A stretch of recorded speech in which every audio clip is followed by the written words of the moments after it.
Tomorrow morning, you wake up exactly the same age as yesterday. No new wrinkles, no weaker muscles, no slower reflexes, no quiet drift toward old age. And this is not just you. Every human on Earth has stopped aging.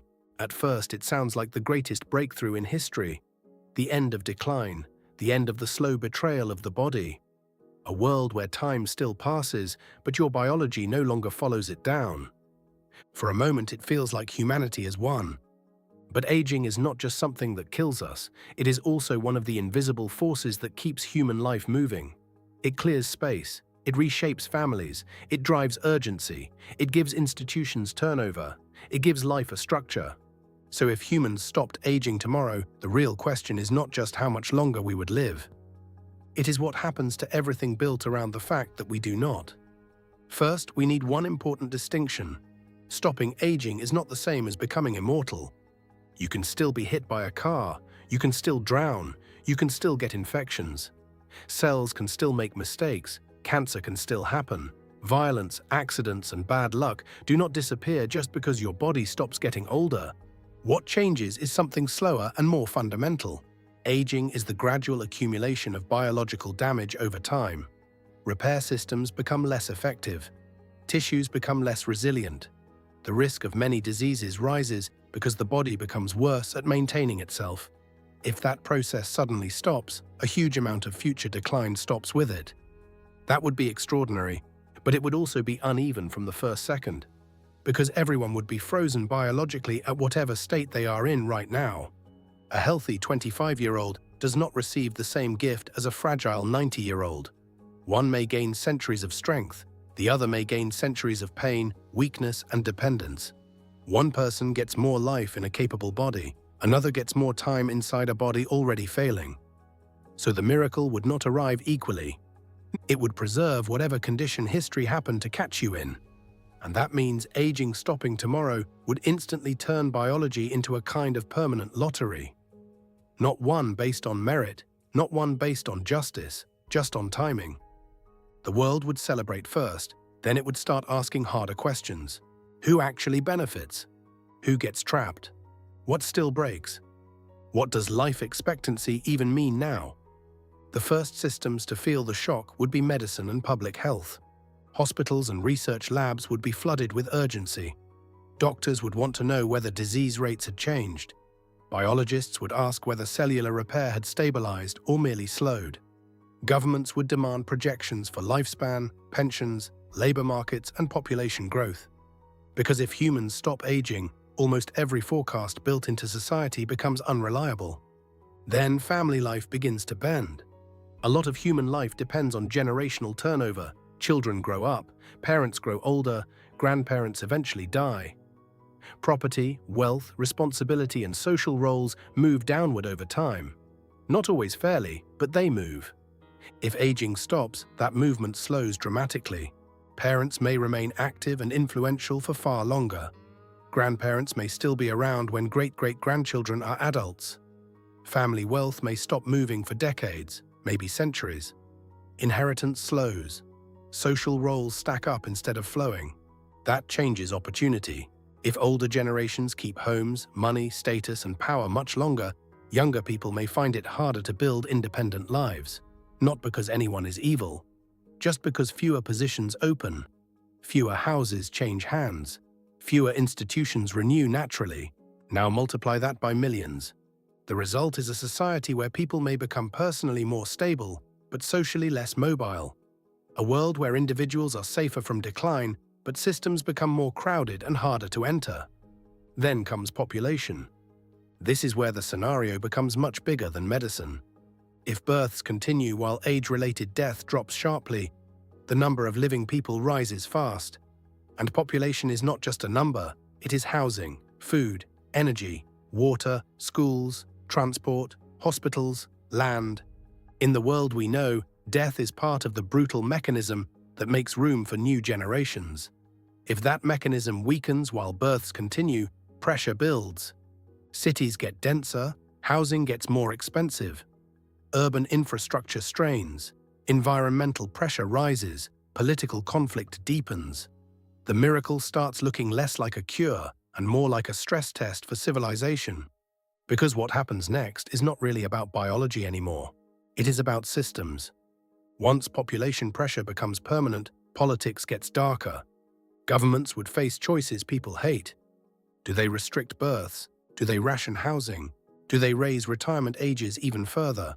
Do they tax accumulated wealth harder to prevent it from staying frozen at the top? Do they prioritize the young because they need room to build lives? Or do they prioritize the old because they were promised safety and dignity? There is no painless answer. Every solution creates winners and losers. And in a world where people may remain alive for a very long time, every political loss becomes heavier. You are no longer fighting over the next few years. You may be fighting over the structure of the next 2 centuries. Work changes too. Modern economies assume careers end. People train, work, retire, and leave space behind. Pension systems, promotion ladders, and labor markets all depend on this rhythm. If aging stops, that rhythm begins to jam. Retirement becomes harder to fund. Promotion slows. Leadership positions stay occupied longer. Institutions become top-heavy.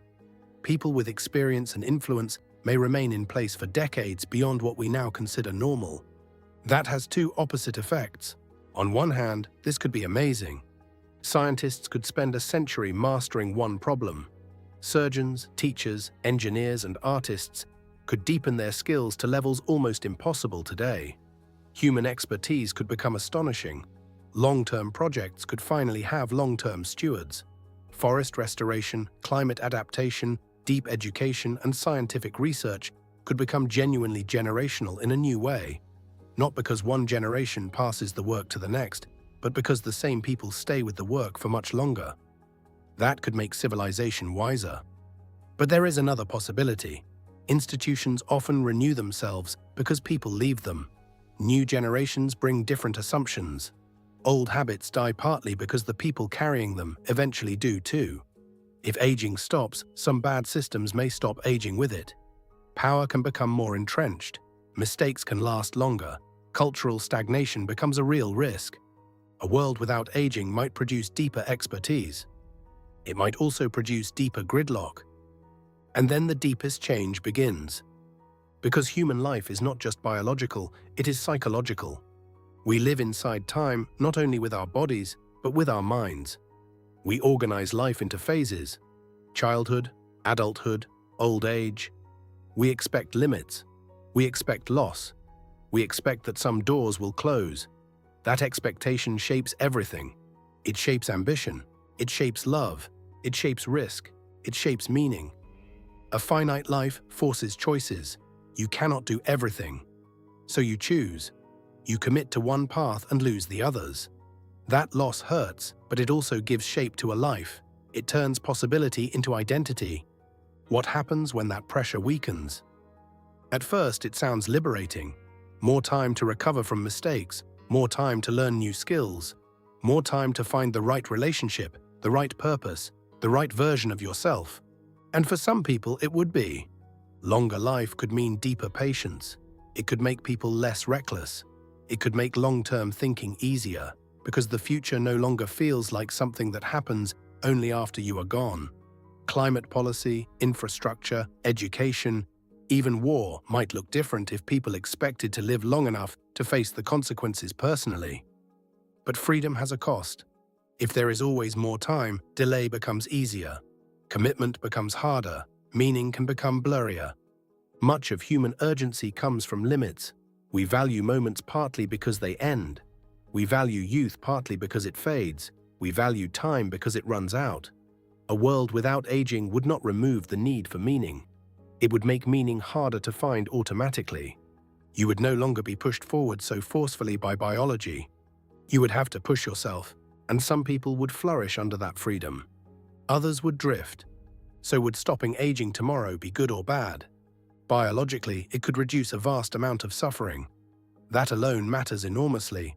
Old age is not some noble abstraction. It is often pain, frailty, and loss. Delaying or stopping that decline would be one of the greatest medical achievements in human history. Personally, it could give millions of people more healthy years with the people they love. More time to repair broken lives. More time to learn, build, and care. More time to become who they wanted to be. But socially, economically, and politically, it would force humanity into one of the hardest transitions it has ever faced. Because aging does not just damage us, it also resets things. It clears space, it moves wealth, it rotates leadership, it changes incentives, it gives life a built-in momentum. Remove that reset, and you do not get paradise for free. You get responsibility. Suddenly, institutions must do consciously what biology used to do automatically. They must create turnover without death. They must distribute space without natural release valves.